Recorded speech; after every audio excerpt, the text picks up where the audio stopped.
Hello mga katalapya! Kumusta na po kayo? Good morning po sa inyong lahat. Ano na pong balita? Sana nasa maayos ka ng kondisyon habang pinapanood mo itong aking video. For today's video, eto, papasok na tayo ng ating trabaho. It's Monday. Kaya, nako, medyo may kapaguran lang kagabi dahil marami tayong ginawang trabaho. Nako, okay pa naman ang kalamigan dito at kayang-kaya pa naman lakarin. Medyo may kainitan na ng konti. Okay lang yun, at least gamot sa balat. Ang bilis talaga ng panahon ngayon, ano? For almost 17 days na ako nakabalik dito sa Doha, Qatar.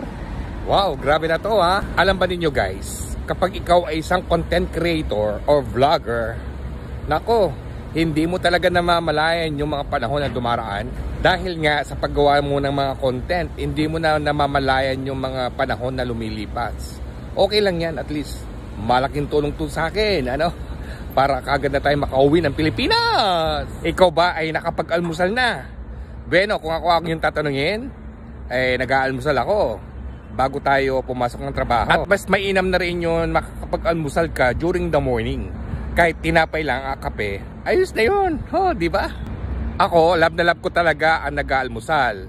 Doon lang tayo kasi nakakuha ng energy para malakas lagi tayo sa ating pagtatrabaho, di ba? Kaya kayo dyan guys, huwag kayong mag-i-skip sa inyong almusal. Tulong yan sa sarili natin. Mamaya, bibigyan kita ng update pagdating ko sa aking pinagtatrabahuan kung ano na ang mga ginawa ko kahapon at kung ano ang mga pangyayaring naganap. Pangyayaring nagaganap. Kapag may goal ka sa sarili mo, pilitin mo yung makuha para makuha mo kagad yung inaasam mo sa buhay. Kaya nagtitiis tayo dito, di ba? Kaya ako, matapos ko lang yung pinapagawa kong bahay, hay nako, masayang masaya na ako sa buhay ko. At least meron akong bagay na nagawa bago man ako makapag-for good sa Pilipinas. Importante at mahalaga, may pagmamalaki na ako sa sarili ko. For almost 28 years na ako dito sa abroad.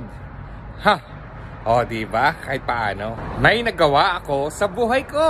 10 kibot, 5 tumbling na lang ang pagtsatsaga at pagtitiis ko para matapos ko na agad ang pinapagawa kong mansyon. Kahit kayo naman, nangangarap din kayo magkaroon ng mansyon sa buhay nyo. Diba?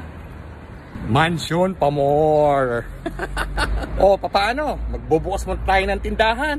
Bago muna ako mag-start sa aking trabaho, bibigyan muna kita ng konting update dito sa aking pinagtatrabahuan. Ito guys, isa sa mga ginawa kong sample kagabi. Ito rin yung pinakamalupit sa lahat ng mga ginawa ko.